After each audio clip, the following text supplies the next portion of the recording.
Hello everyone, कैसे सब लोग आप। तो आज हम स्टार्ट करेंगे एक नई यूनिट हमारी CSIR गेट सेट सभी एग्जाम्स में जहां जहां एवोल्यूशन आता है। ये लेक्चर्स आपके लिए बहुत ज़्यादा बेनिफिशियल रहेंगे। आज के लेक्चर में हम क्या पढ़ने वाले हैं उसके लिए मैं आपको एक पिक्चर क्लियर कर देता हूं।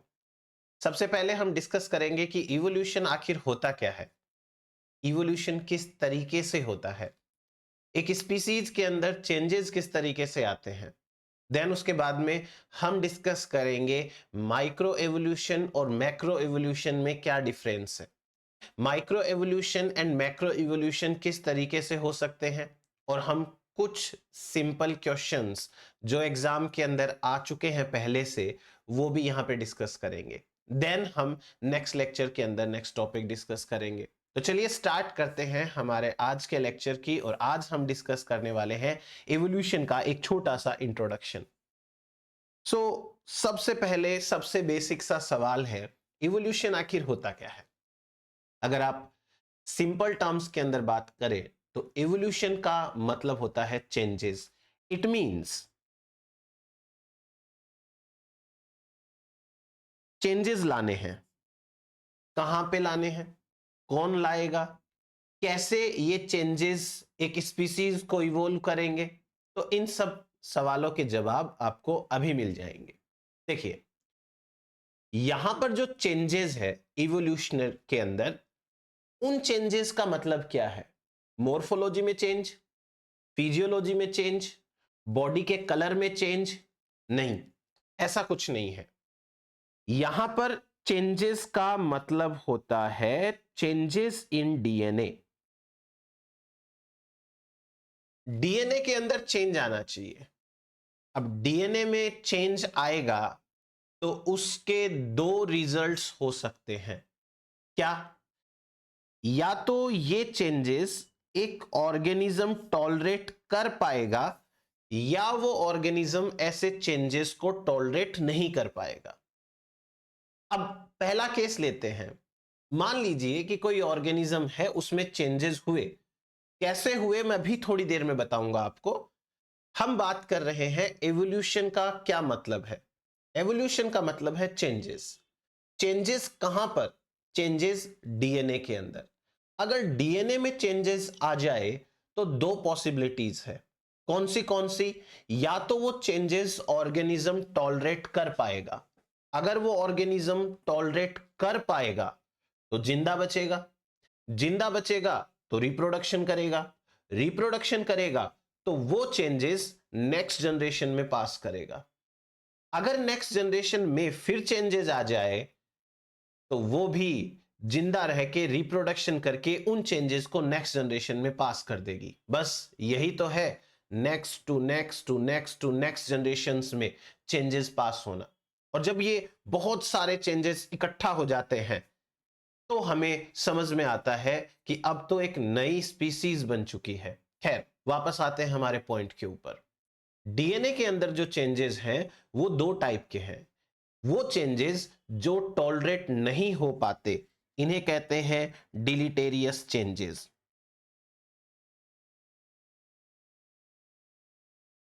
और ऐसे चेंजेस जो टॉलरेट हो जाते हैं, टॉलरेट होने वाले चेंजेस को कहते हैं न्यूट्रल चेंजेस। कभी कभी ये चेंजेस बेनिफिशियल भी हो सकते हैं, लेकिन ज्यादातर टाइम पर बेनिफिशियल नहीं होते। अगर चेंजेस डिलीटेरियस टाइप के हैं तो ऑर्गेनिज्म की डेथ हो जाती है। Organism does not survive. और जब ऑर्गेनिज्म ही सर्वाइव नहीं करेगा तो ऐसे चेंजेस नेक्स्ट जनरेशन के अंदर पास भी नहीं होंगे। लेकिन जब चेंजेस न्यूट्रल टाइप के होते हैं या बेनिफिशियल टाइप के होते हैं तो ऑर्गेनिज्म सर्वाइव करता है। Organism survives. जब एक ऑर्गेनिज्म सर्वाइव करेगा तो अल्टीमेटली कभी ना कभी तो रिप्रोड्यूस करेगा।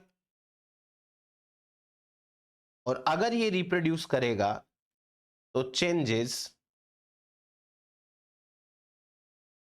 are passed into next generation.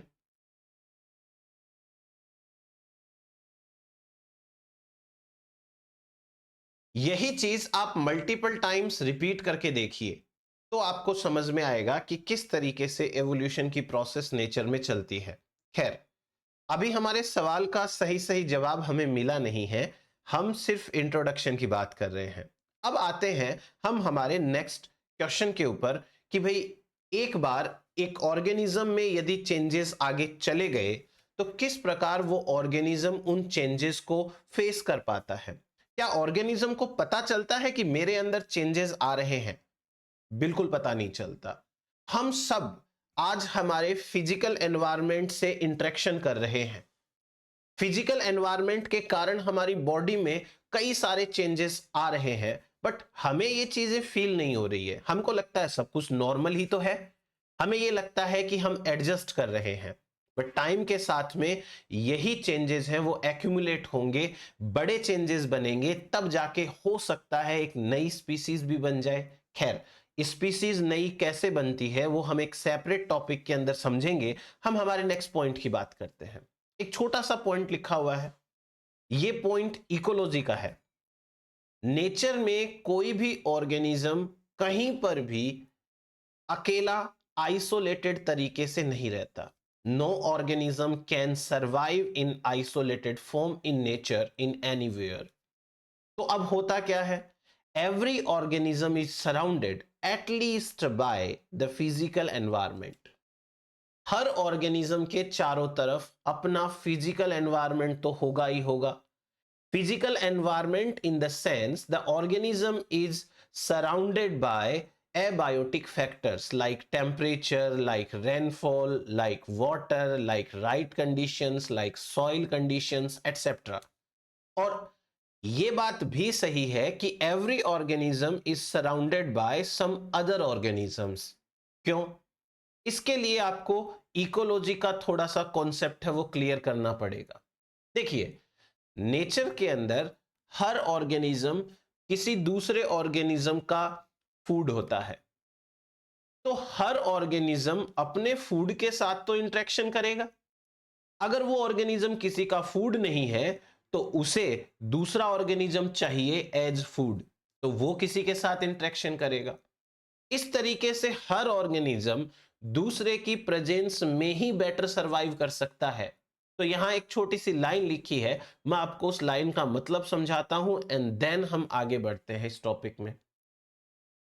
In nature every organism is surrounded by its known living environment and life forms। ठीक है, चलिए अब एक काम करते हैं, अपन एक छोटा सा एग्जाम्पल है उससे समझते हैं। देखिए, एक ऑर्गेनिज्म है, इंसेक्ट है। ये इंसेक्ट नेचर में कहीं पर भी हो, चाहे जहां पर हो, किसी कंट्री में हो, किसी स्टेट में हो, कोई फर्क नहीं पड़ता, कहीं पर भी हो। इस इंसेक्ट के चारों तरफ का जो टेम्परेचर है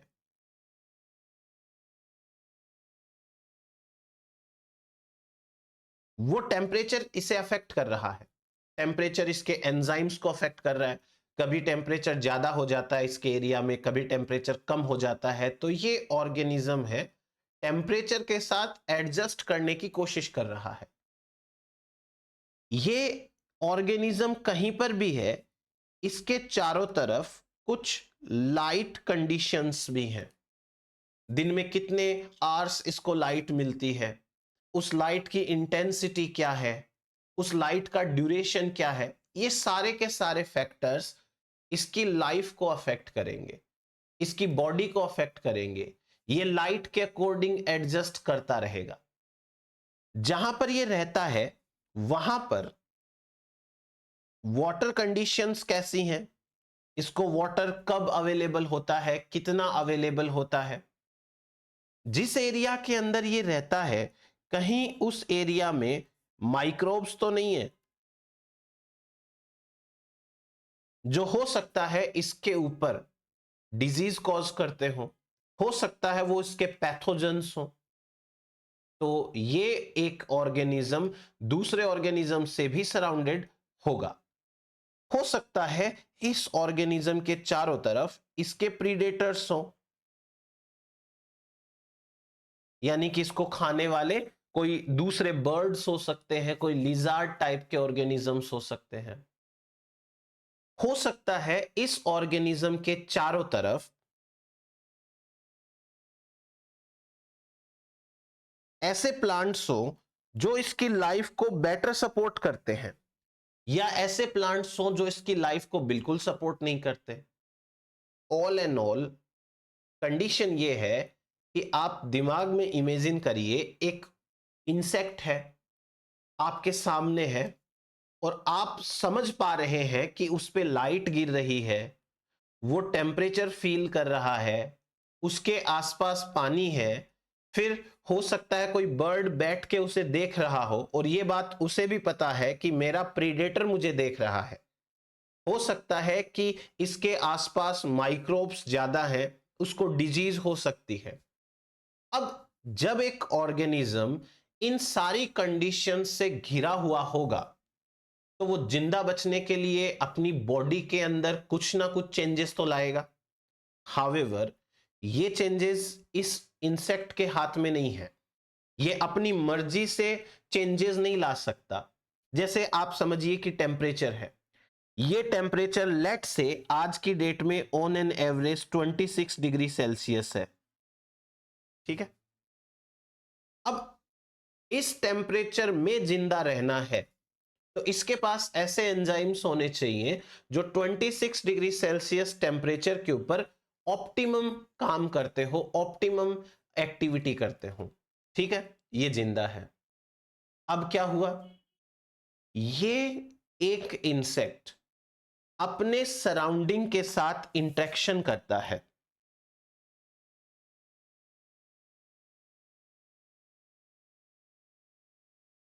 इंटरेक्शंस विथ सराउंडिंग,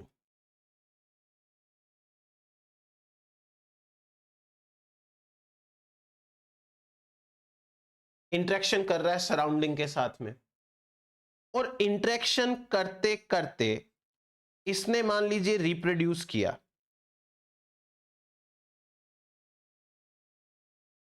रिप्रोड्यूस किया क्योंकि रिप्रोडक्शन का टाइम आ गया था। अब जब रिप्रोडक्शन के दौरान गैमिटोजेनेसिस होती है तो मान लीजिए कि उस गैमिटोजेनेसिस के अंदर कुछ चेंजेस आए। कैसे, देखिए मैं बताता हूं आपको। सपोज करो कि ये पेरेंटल डीएनए है, पेरेंटल डीएनए यानी कि उस बैक्टीरिया का खुद का डीएनए। उस बैक्टीरिया के इस डीएनए में लेट सपोज कि यहां पर एक न्यूक्लियोटाइड है ए, एडेनिन। तो एडेनिन के सामने कौन सा न्यूक्लियोटाइड होगा, थाइमिन, ठीक है। अब किसी रीजन से इस डीएनए के अंदर चेंजेस आए, और चेंजेस ऐसे आए कि जहां पर एडेनिन हुआ करता था वहां पर आ गया ग्वानिन, तो उसके सामने आ गया साइटोसिन। और ये डीएनए है, गैमिट का डीएनए है, गैमेटिक डीएनए। ये गैमिट के अंदर है डीएनए। अब क्योंकि ये चेंजेस डीएनए में आ चुके हैं तो जो नेक्स्ट जनरेशन बनेगी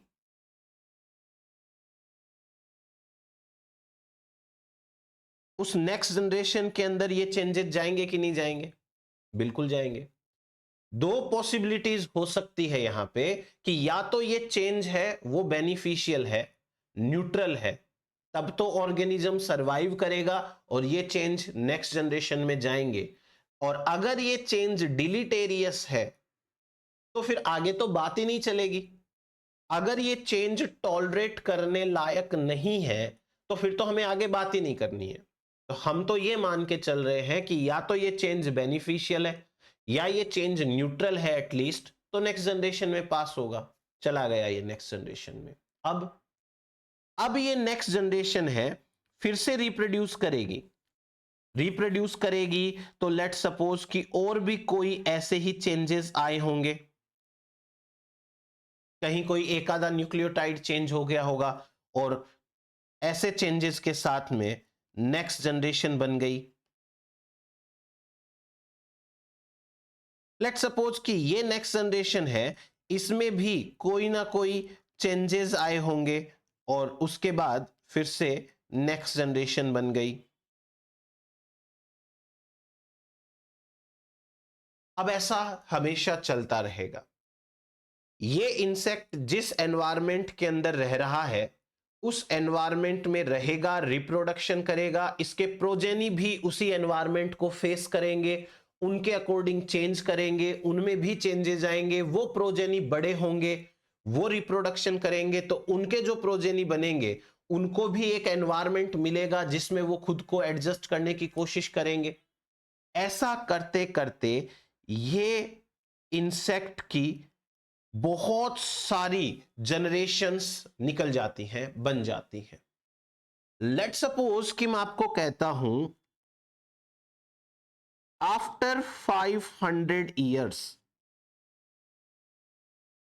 500 सालों से उस इंसेक्ट की कई जनरेशंस नेचर के अंदर उसी प्रकार इंटरेक्शन करते हुए रिप्रोडक्शन कर रही थी और धीरे धीरे सब में चेंजेस आ गए।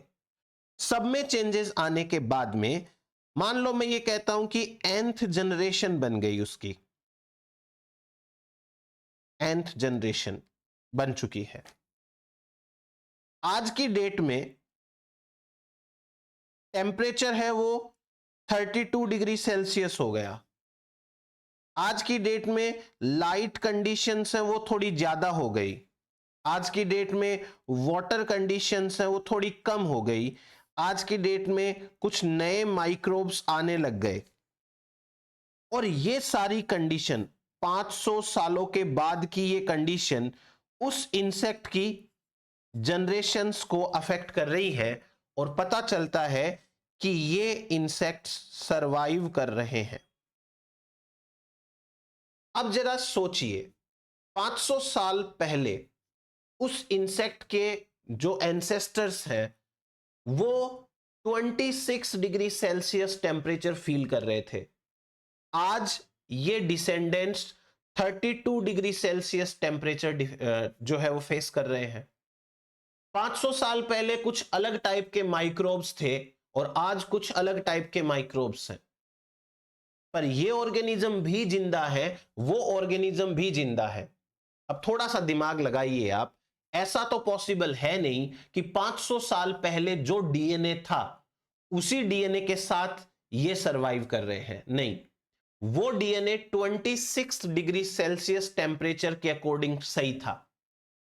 अगर आज की डेट में बात करें ऑलमोस्ट 6 डिग्री सेल्सियस टेम्परेचर बढ़ा है तो नया डीएनए है वो इसी के अकॉर्डिंग होना चाहिए। मेरी बात समझ पा रहे हैं आप?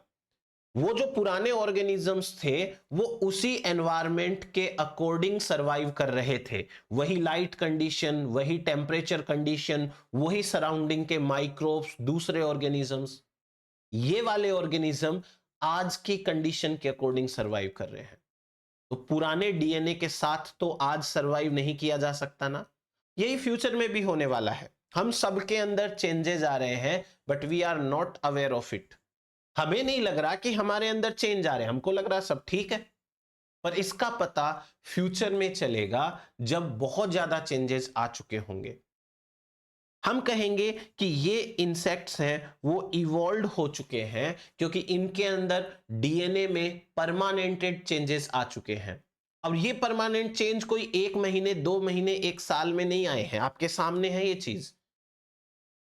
बहुत सारे टाइम ड्यूरेशन के बाद ऐसा होता है कि एक ऑर्गेनिज्म का डीएनए इतना चेंज हो गया कि उसे आप अगर उसके एंसेस्टर से कंपेयर करेंगे तो आपको पता चलेगा कि काफी ज्यादा चेंज है। इसे कहते हैं एवोल्यूशन। एवोल्यूशन सिंपली चेंजेस का नाम है जो कि प्रेजेंट कंडीशंस के अकॉर्डिंग चलते रहते हैं। आज क्या जरूरत है उसके अकॉर्डिंग ऑर्गेनिज्म खुद को एडजस्ट करता है। उसे नहीं पता फ्यूचर में क्या होने वाला है तो वो फ्यूचर की प्रिपरेशन कभी नहीं करता। इवोल्यूशन कभी भी गोल डायरेक्टेड प्रोसेस नहीं होता। ऐसा नहीं है कि 2050 के अंदर क्या होगा तो उसकी तैयारियां 2000 से ही चल रही हैं। हमको नहीं पता कि आगे फ्यूचर में क्या होने वाला है, लेकिन हमें यह पता है कि आज की डेट में क्या चल रहा है। तो हर ऑर्गेनिज्म जो प्रेजेंट कंडीशन होती है उसके अकॉर्डिंग खुद को एडजस्ट करता है, और खुद को एडजस्ट करेगा तो उसी में वो सरवाइव करने की कोशिश करेगा, रिप्रोड्यूस करने की कोशिश करेगा। In that case evolution always occurs on present conditions. तो ये है हमारे पास में इवोल्यूशन होने की प्रोसेस। बहुत सिंपल सी चीज थी, अभी तो और अच्छी अच्छी चीजें आने वाली है, होपफुली आपको समझ में आई होगी। एक ऑर्गेनिज्म है जो कि अपने एनवायरनमेंट के अंदर रह रहा है, वहां रहकर वो अपने बायोटिक एबायोटिक फैक्टर्स के साथ इंटरेक्शन कर रहा है, वहीं रहते रहते वो रिप्रोडक्शन कर रहा है।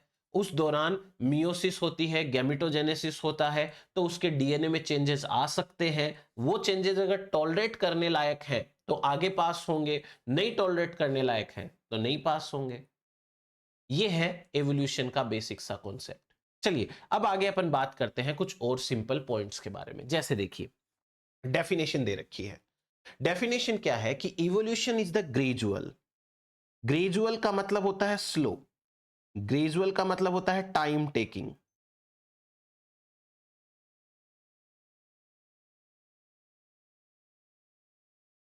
Time taking. परमानेंट का मतलब होता है कि ऐसा ना हो कि चेंज आया वापस बदल गया। परमानेंट चेंजेस का मतलब होता है डीएनए में चेंज होना चाहिए, शुड बी इन डीएनए। अगर डीएनए में चेंज होगा ना, न्यूक्लियोटाइड चेंज हो जाएंगे। हालांकि ऐसा हो सकता है कि भाई वापस चेंजेस डीएनए में जो आए हैं वो भी बदल जाए, पर मोस्ट ऑफ द टाइम ऐसा नहीं होता। सो परमानेंट चेंजेस आते हैं वो इस तरीके से आ गए, डीएनए के अंदर होने चाहिए। इन the genome of an organism which occurs on the basis of present condition. Always remember कि हर ऑर्गेनिज्म प्रेजेंट कंडीशन के अकॉर्डिंग स्ट्रगल करता है, हर ऑर्गेनिज्म प्रेजेंट कंडीशन के अकॉर्डिंग खुद को सरवाइव करने की कोशिश करता है। उसी चेंज को हम इवोल्यूशन बोल सकते हैं। चलिए एक और पॉइंट है वो आपको समझाता हूं मैं। इवोल्यूशन का बेसिक मीनिंग होता है चेंज, वेरिएशंस जो एक्यूमुलेट होते हैं हर जनरेशन के ऊपर। जैसे पेरेंट्स हैं, लेट्स से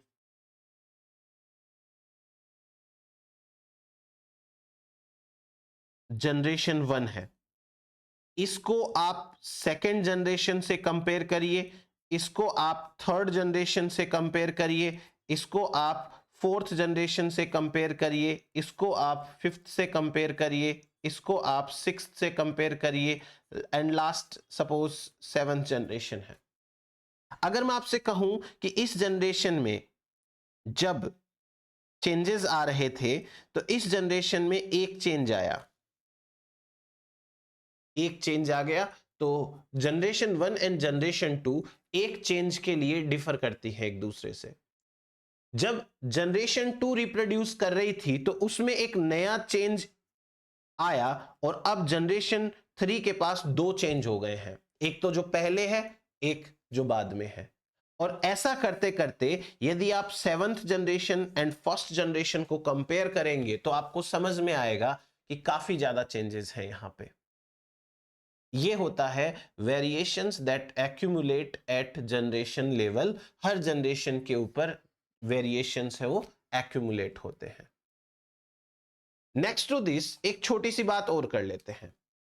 एवोल्यूशन है वो एक लैटिन टर्म है जो इवोल्वियर से लिया गया है, और इस इवोल्वियर का मतलब क्या होता है?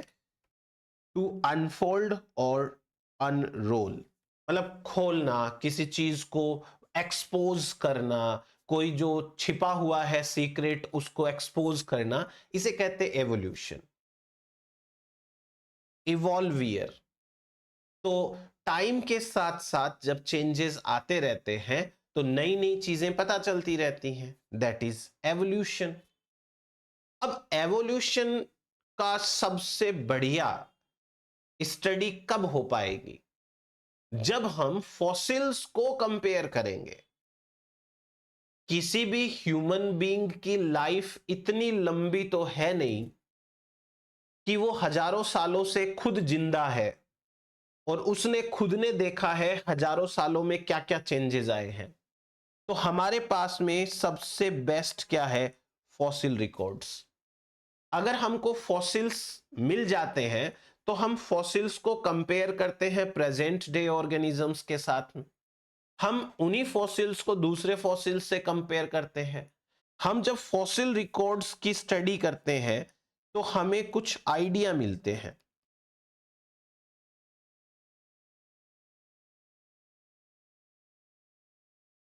क्या क्या आइडिया मिल जाते हैं हमको?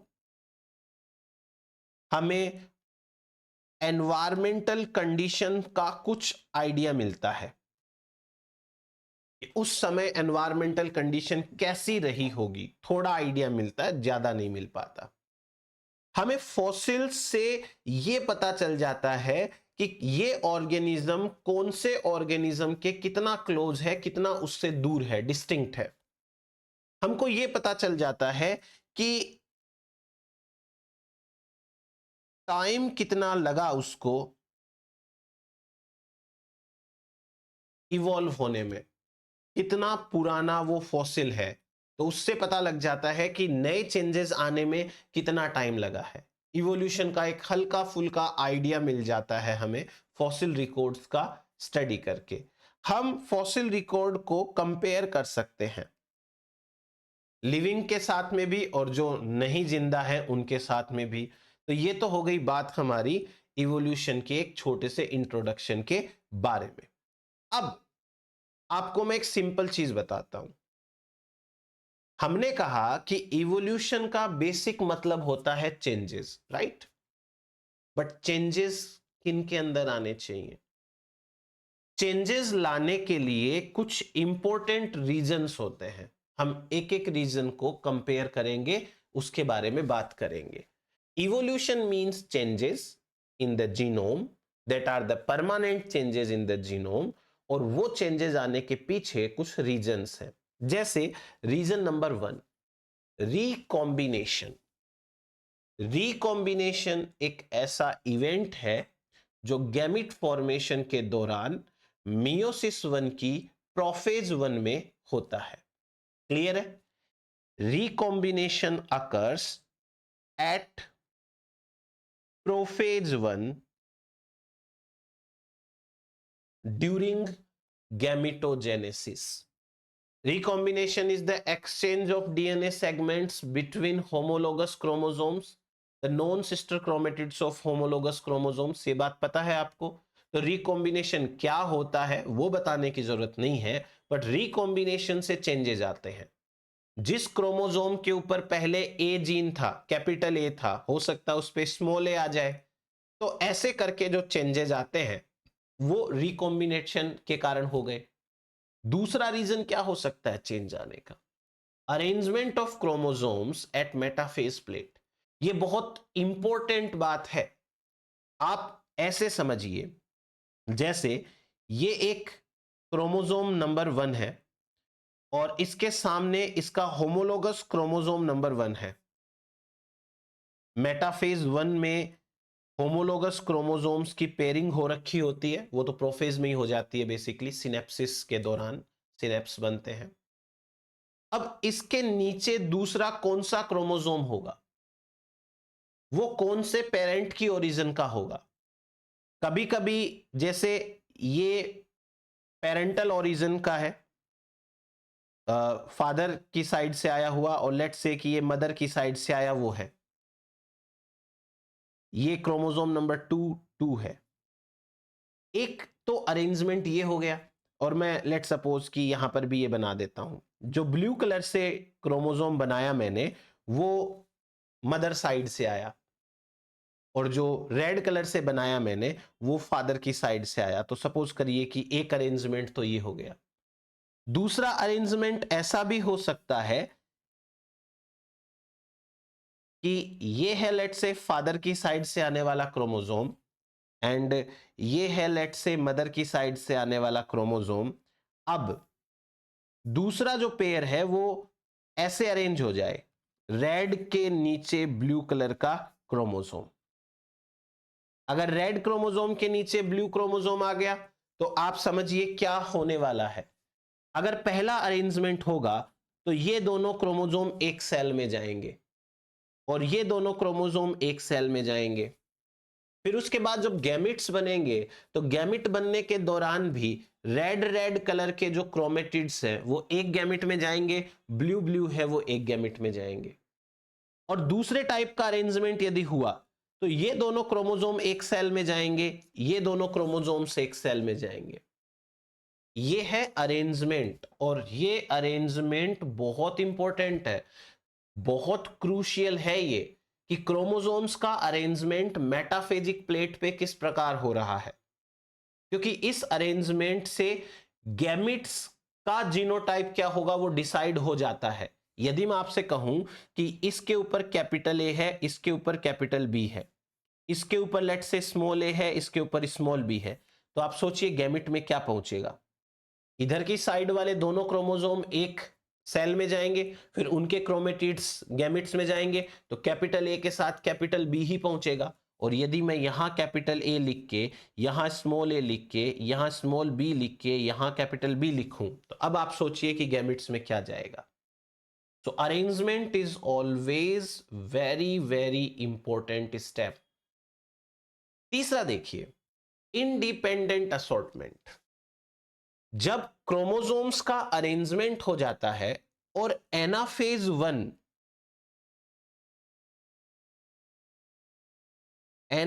1 नॉर्मल हो जाती है, यानी कि होमोलोगस क्रोमोसोम्स सेपरेट हो जाते हैं अगर, तो इसे हम कहते हैं इंडिपेंडेंट असॉर्टमेंट।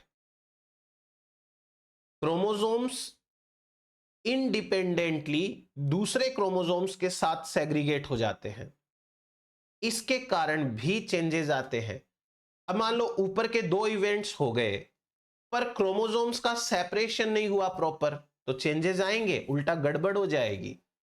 इसलिए चेंजेस आना भी बहुत इंपॉर्टेंट है। तो ये हुआ तीसरा पॉइंट। अब देखिए मैं 3 पॉइंट बताता हूं आपको, genetic drift, mutation and natural selection. Genetic drift का मतलब एक बार के लिए आप ये निकालिए कि it is the random death.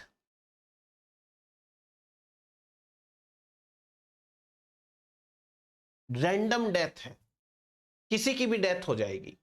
कोई ऑर्गेनिज्म फिट है, क्या पता उसकी डेथ हो जाए, या कोई ऑर्गेनिज्म फिट नहीं है, क्या पता उसकी डेथ हो जाए। किसी की भी डेथ होना वो जेनेटिक ड्रिफ्ट होता है। एक सिंपल आपको बात बताई है मैंने, जब हम जेनेटिक ड्रिफ्ट अलग से पढ़ेंगे तो मैं आपको इन डिटेल थोड़ा ढंग से बता दूंगा, पर अभी के लिए आप मानिए जेनेटिक ड्रिफ्ट का मतलब रैंडम डेथ। तो इसका मतलब इस इवेंट का तो कोई फिक्स पोजीशन नहीं है। जैसे आपसे पूछा जाए कि रिकॉम्बिनेशन कब होता है, आप कहोगे रिकॉम्बिनेशन तो प्रोफेज 1 के दौरान होता है, उसमें भी प्रॉपर कब होता है, आप कहोगे कि भाई पेकाइटिन के अंदर हो जाता है। आपसे कहा जाए कि होमोलोगस क्रोमोसोम्स कब अरेंज होते हैं एक दूसरे के सामने, आप कहोगे मेटाफेज 1 में होते हैं, क्योंकि इन इवेंट्स के कोई फिक्स पोजीशंस हैं कि भाई ये यहीं पे आएंगे। बट रैंडम डेथ कभी भी हो सकती है, किसी की भी हो सकती है। ऐसे ही म्यूटेशन, ये भी एक रैंडम फिनोमिनन है। Random phenomenon. म्यूटेशन मियोसिस से पहले भी हो सकता है, मियोसिस के बाद भी हो सकता है, ड्यूरिंग मियोसिस भी हो सकता है, कभी भी हो सकता है, इसकी तो कोई पोजीशन फिक्स नहीं है। And natural selection, natural selection according to given condition होता है।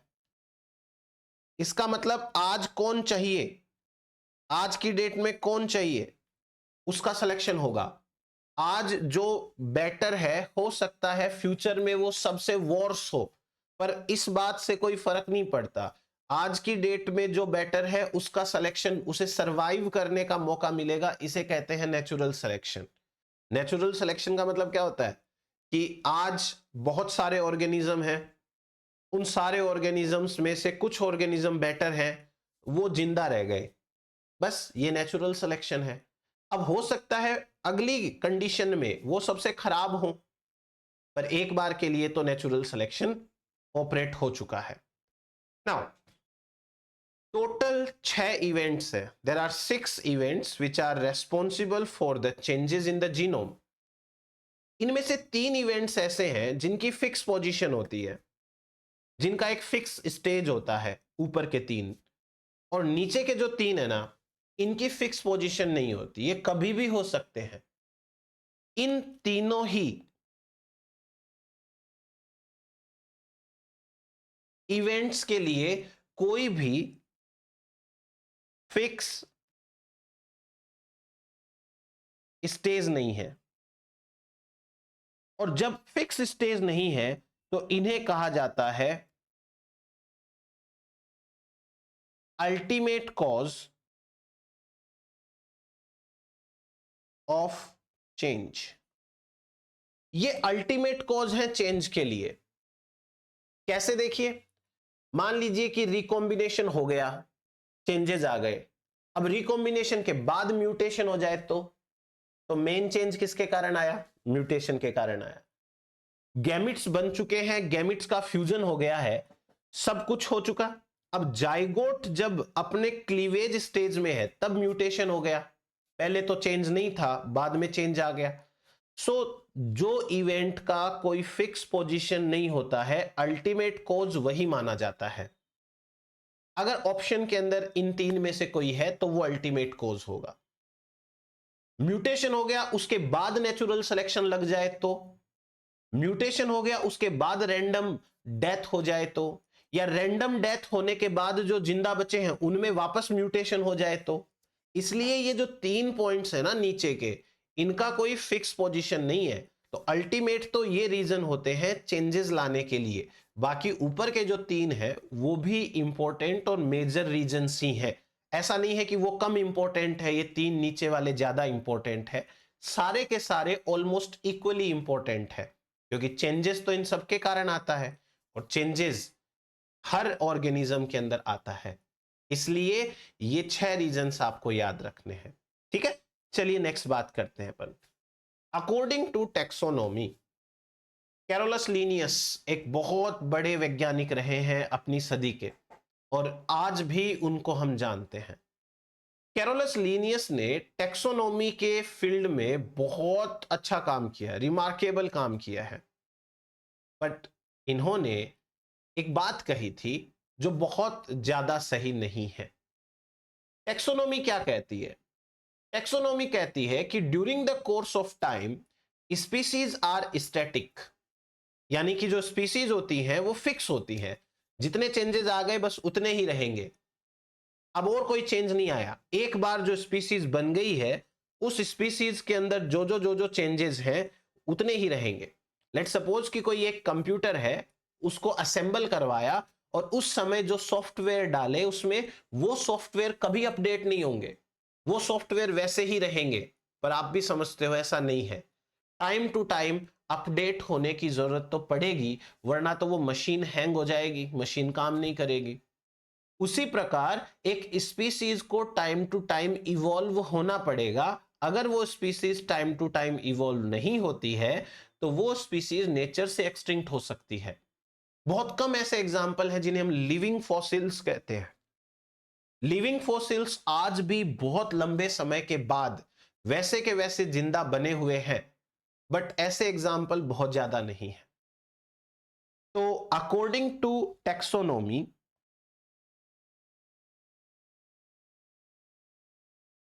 Species are static. Static means permanent,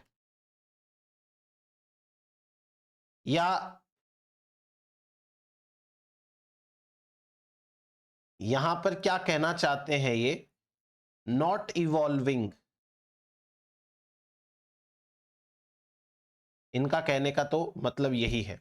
according to taxonomy, species are static और species are not evolving. But ऐसा है नहीं ना, ये तो ट्रुथ नहीं है। स्पीसीज तो इवोल्व हो रही है। हम ये कह सकते हैं every species, even every organism, even every cell is under the force of evolution.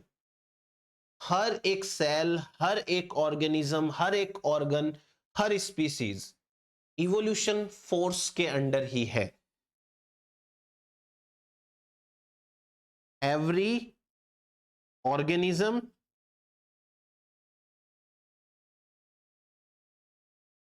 every species, every cell is under the force of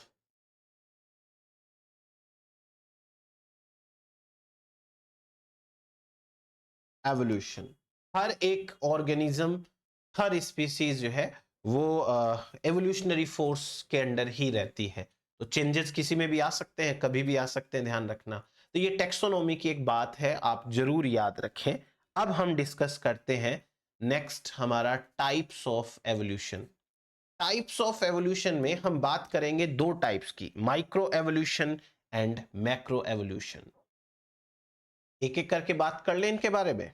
चलिए, माइक्रो एवोल्यूशन, एक तो नाम से भी थोड़ा समझ में आ रहा होगा, माइक्रो, बहुत छोटे लेवल के ऊपर, मतलब ऐसा चेंज जिससे कि स्पीसीज ना चेंज हो, ऐसा चेंज जिसमें स्पीसीज सेम रहे पर जेनेटिक चेंजेस तो होने चाहिए ये। सो माइक्रो एवोल्यूशन का एक सबसे इंपॉर्टेंट पॉइंट ये है कि स्पीसीज सेम रहती है, species remains the same, species नहीं बदलती है। तो अब आप सोचिए कि माइक्रो एवोल्यूशन कौन से चेंजेस होंगे। ऐसे एवोल्यूशन जो कुछ छोटे छोटे लेवल्स पे आते हैं। कौन कौन से लेवल्स, मैं आपको एक एक एक्सप्लेन करता हूं। देखो, हमारे सेल के अंदर बहुत सारे जीन्स हैं और हर जीन के दो दो एलील्स हैं। किसी एक एलील के अंदर चेंज आ जाए, एक सेल है उसके अंदर, आप सपोज करिए ह्यूमन बीइंग है, दुनिया में कितने सारे ह्यूमन बीइंग है, उन सभी ह्यूमन बीइंग में से एक एग्जाम्पल अपना ही ले लीजिए, आप हैं, मैं हूं। मेरी बॉडी के अंदर कितनी सारी सेल्स हैं, उनमें से कोई एक सेल ले लेते हैं। एक सेल के अंदर 46 क्रोमोसोम्स हैं, उनमें से कोई एक क्रोमोसोम ले लेते हैं। उस क्रोमोसोम पर हंड्रेड्स ऑफ जीन्स हो सकते हैं, उनमें से कोई एक जीन ले लेते हैं। वो किसी दूसरे का एलील है, मतलब हमने एलील सेलेक्ट किया है। अगर उसमें चेंज आ जाए तो दुनिया के इंसानों को क्या फर्क पड़ेगा? वो तो मेरी बॉडी के किसी एक सेल का, इवन मुझे ही फर्क नहीं पड़ेगा। एक सेल है, उसके किसी एक एलील के अंदर चेंज आ गया, इसे कहते हैं माइक्रो एवोल्यूशन। दूसरा, एलील से थोड़ा सा बड़ा, हम टर्म ले सकते हैं एलील से थोड़ा सा बड़ा जीन, यानी जिस एलील में चेंज आया था उसका जो दूसरा वाला एलील है उसमें भी चेंज आ जाए, दोनों एलील्स में चेंज आ जाए, इसे हम कहेंगे जीन लेवल का चेंज। तो जीन है, उसमें बदलाव आ गया, यह भी माइक्रो एवोल्यूशन है। इसके अलावा जीन के ऊपर का, जिस क्रोमोसोम के ऊपर वो जीन था, उस क्रोमोसोम के हर एलील हर जीन में चेंज आ जाए, तो एक क्रोमोसोम लेवल के ऊपर चेंज आ गया। यहां तक तो बात हो रही थी केवल और केवल एक एलील की। अब यहां पर दोनों एलील्स में चेंज आया, यानी कि एक जीन में चेंज आया। उसके बाद में एक क्रोमोसोम पर जितने जीन्स हैं उनमें चेंज आ जाए। क्रोमोसोम से बड़ा लेवल आता है हमारे पास में सेल का। एक पूरी सेल है, उस सेल के अंदर बहुत सारे डीएनए हैं, उन सब में चेंजेस आना चालू हो जाए, तो वो सेल लेवल का चेंज होता है। अभी तक तो मेरी बॉडी की ही बात चल रही है। सेल के बाद टिश्यू, जिस टिश्यू सिस्टम का वो सेल पार्ट है, उस पूरे टिश्यू के अंदर चेंज आ जाए, तो वो भी अभी माइक्रो एवोल्यूशन की कैटेगरी में ही माना जाएगा। टिश्यू से बड़ा ऑर्गन, ऑर्गन से बड़ा ऑर्गेनिज्म, यानी मेरी बॉडी के डिफरेंट सेल्स डिफरेंट टिश्यूज में चेंज आ जाए, still it is the micro evolution. अब जिस जगह जिस एरिया में मैं रहता हूं, उस एरिया के दूसरे ह्यूमन बीइंग्स में चेंजेस आ जाए, तो उसे हम कहते हैं पॉपुलेशन, यानी कि पॉपुलेशन पर चेंज आ रहा है। इन सारे के सारे लेवल्स पर यदि चेंज आता है, तो स्पीसीज अभी भी सेम रहती है, इसलिए अभी भी माइक्रो एवोल्यूशन ही माना जाता है। जब आप एग्जाम के अंदर सवाल की लैंग्वेज पढ़ते हैं, तो according to question micro evolution को कैसे डिफाइन किया जाता है? एट स्पीसीज लेवल,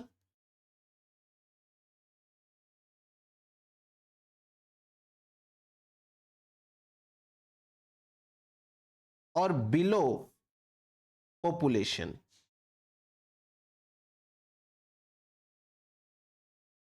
अगर ऐसा चेंज आ रहा है, यानी स्पीसीज लेवल पे चेंज आया, फिर भी स्पीसीज चेंज नहीं होनी चाहिए, but species should not be changed. ऐसा ना हो कि स्पीसीज ए की बी स्पीसीज बन जाए। स्पीसीज लेवल पे चेंज अलाउड है, जैसे पूरे ह्यूमन बीइंग्स है, उनमें थोड़ा थोड़ा एक चेंज आ जाए, but still they are the human beings. ऐसा तो हो रखा है। आप अफ्रीकन ह्यूमंस को इंडियन ह्यूमंस के साथ कंपेयर करो, चेंजेस है ना हमारे अंदर, जेनेटिक चेंजेस है। These are the species level changes, but still we are the same species, we can interbreed successfully. So अभी भी ये चेंजेस कैसे माने जाएंगे? माइक्रो एवोल्यूशन माने जाएंगे। याद रखना, एट स्पीसीज लेवल है बट बिलो पॉपुलेशन लेवल है, ऐसे चेंजेस जो है उनको माइक्रो एवोल्यूशन कहते हैं। स्पीसीज के ऊपर यदि चेंज आ जाए, जिससे स्पीसीज चेंज हो जाए, वो मैक्रो एवोल्यूशन कहलाता है, बट अभी के लिए माइक्रो एवोल्यूशन। मैं आपको क्वेश्चंस की हेल्प से समझा दूंगा। माइक्रो एवोल्यूशन से एलिल फ्रीक्वेंसी चेंज होती है, याद रखना।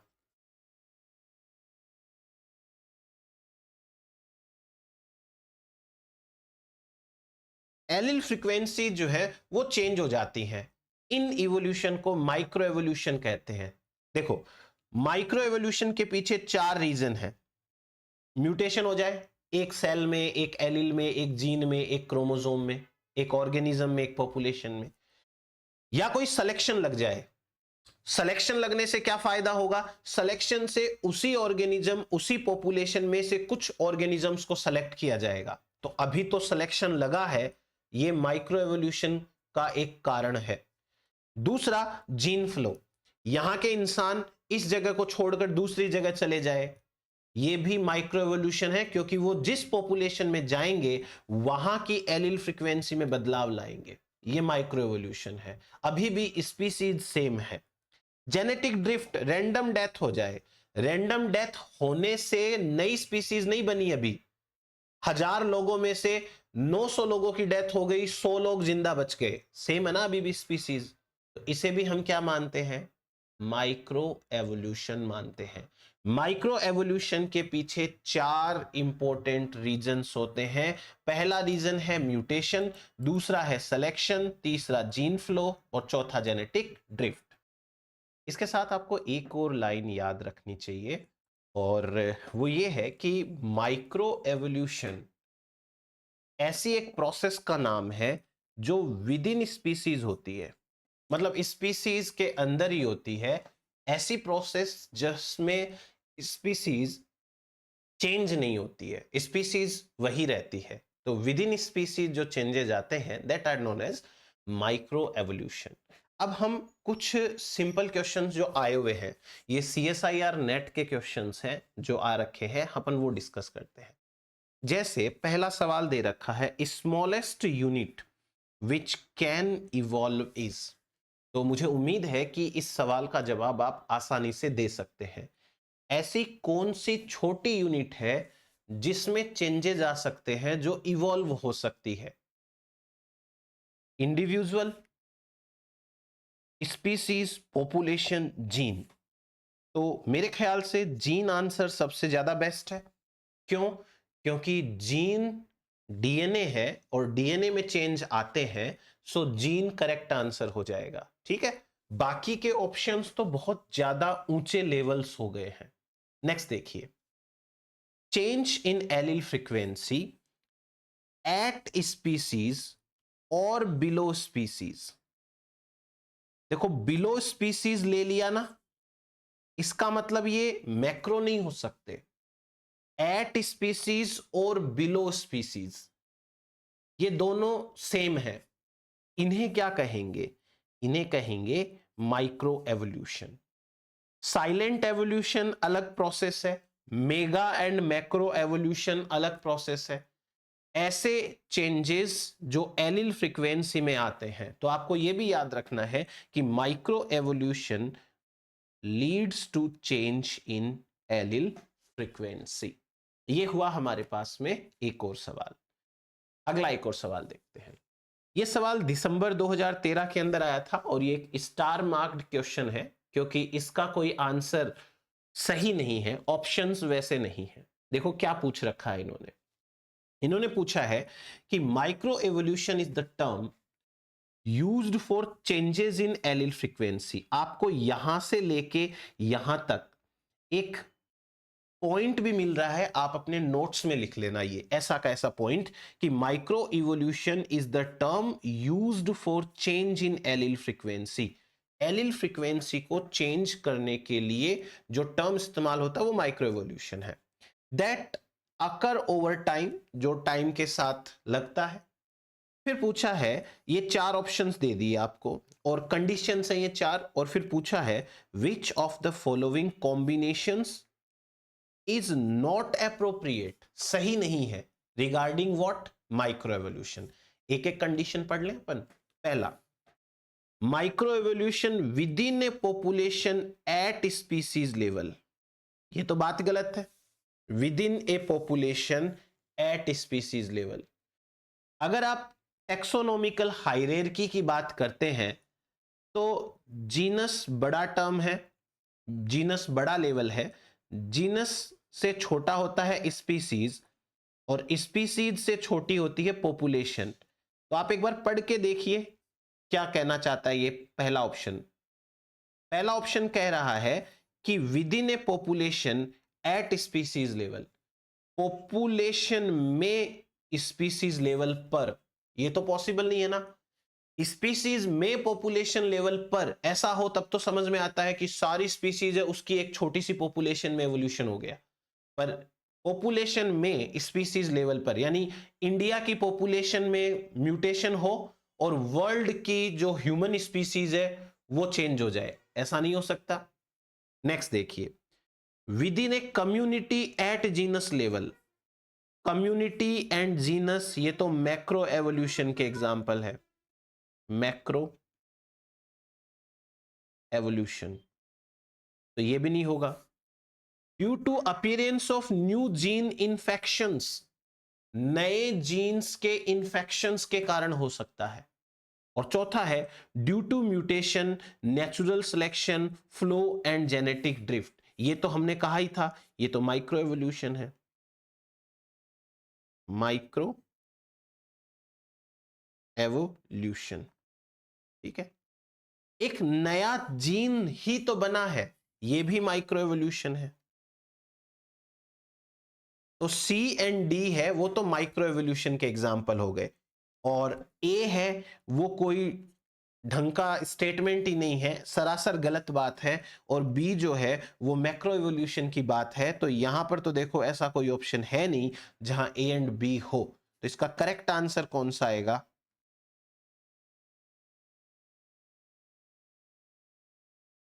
ए and B. A and B micro evolution के पॉइंट ऑफ व्यू से सही नहीं है।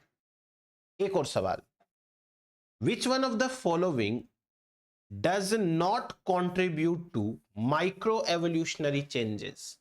माइक्रो एवोल्यूशन किससे नहीं होता है? पिछला ऑप्शन, चौथा ऑप्शन आपको नोटबुक में नोट करना है कि माइक्रो एवोल्यूशन म्यूटेशन से होता है, नेचुरल सिलेक्शन से होता है, जीन फ्लो से होता है और जेनेटिक ड्रिफ्ट से होता है। देखिए इसमें म्यूटेशन दे रखा है, जेनेटिक ड्रिफ्ट दे रखा है, नेचुरल सिलेक्शन दे रखा है, रैंडम मैटिंग। रैंडम मैटिंग के कारण एलील फ्रीक्वेंसी चेंज नहीं होती। Allele frequency does not change, और जब एलील फ्रीक्वेंसी में चेंज नहीं आएगा तो फिर म्यूटेशन मतलब माइक्रो एवोल्यूशन भी नहीं माना जाएगा इसको। इसलिए एलील फ्रीक्वेंसी चेंज होनी चाहिए। म्यूटेशन से होती है, जेनेटिक ड्रिफ्ट से होती है, नेचुरल सिलेक्शन से होती है। तो जिसमें एलील फ्रीक्वेंसी चेंज हो जाए वही माइक्रो एवोल्यूशन होता है। तो ये हो गया हमारे पास में एक और क्वेश्चन। नाउ मैक्रो एवोल्यूशन की बात करते हैं। मैक्रो एवोल्यूशन जैसा नाम से स्पष्ट है, यह लगता है अबाव स्पीसीज लेवल।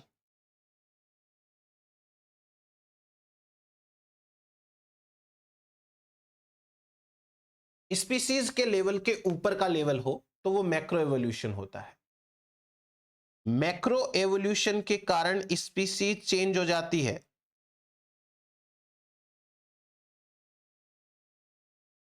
स्पीसीज बदल जाती है मैक्रो एवोल्यूशन के कारण। और मैक्रो एवोल्यूशन देखिए कौन कौन से लेवल पे होता है। सबसे पहले स्पीसीज, आप इसको ऐसे भी पढ़ सकते हो, एट एंड अबाव, एट और या एट एंड अबाव बेटर है, at and above species level. Species level के ऊपर। स्पीसीज से बड़ा लेवल होता है जीनस, जीनस से बड़ा लेवल है फैमिली, फैमिली से बड़ा लेवल है ऑर्डर, ऑर्डर से भी बड़ा लेवल है डिवीजन या फाइलम। तो इन सारे के सारे लेवल्स के ऊपर यदि चेंज आता है तो उसे हम मैक्रो एवोल्यूशन कहते हैं। मैक्रो एवोल्यूशन में ओरिजिन ऑफ न्यू स्पीसीज जरूर होती है। एक रीजन दे रखा है मैक्रो एवोल्यूशन का, macro evolution may be due to extrapolated micro evolution. Extrapolated का मतलब क्या होता है? इसका मतलब होता है एक्यूमुलेशन, इकट्ठा होना। जैसे फर्स्ट जनरेशन में एक म्यूटेशन आया, नेक्स्ट जनरेशन में 2 म्यूटेशन आ गए, उससे नेक्स्ट जनरेशन में 3 म्यूटेशन आ गए, उसके नेक्स्ट जनरेशन में 4 म्यूटेशन आ गए, उसके नेक्स्ट जनरेशन में 5 म्यूटेशन आ गए, उसके नेक्स्ट जनरेशन में 6 म्यूटेशंस आ गए। तो ऐसे करते करते जब माइक्रो एवोल्यूशंस इकट्ठा होंगे, एक्यूमुलेट होंगे, तो एक टाइम ऐसा आएगा जब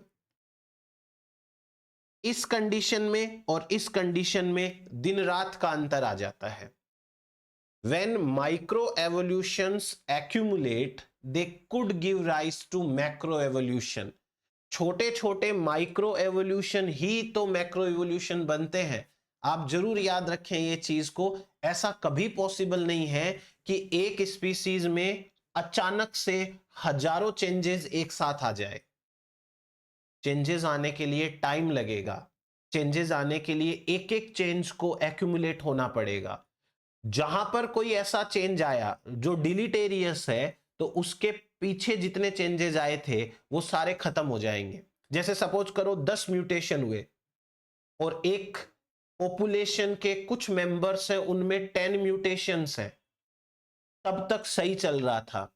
11th म्यूटेशन ऐसा हुआ जो टॉलरेट करने लायक नहीं है तो सबकी डेथ हो गई। तो आप सोचो कि पहले वाले जो 10 म्यूटेशंस हैं वो भी सारे के सारे वैनिश हो गए, वो भी सारे के सारे खत्म हो गए, उनका कोई मतलब नहीं रह जाता है।